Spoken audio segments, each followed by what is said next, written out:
Hey, to turn on battery saver on the Android 15 smartphone, first of all, you will have to open settings.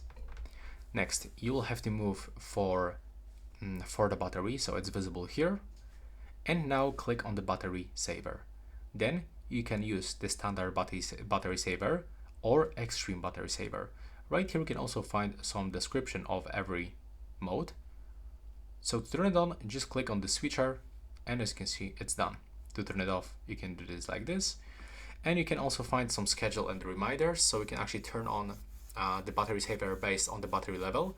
So if I actually turn it on, I can set that, for example, 45% of the battery, and each time my phone actually reach 45% of the battery, it will actually bring me the power saving mode automatically. And the same for the turn off. It will actually turn it off at 90% when I'm gonna charge it. And that's all for this video. Right now, please subscribe to my channel.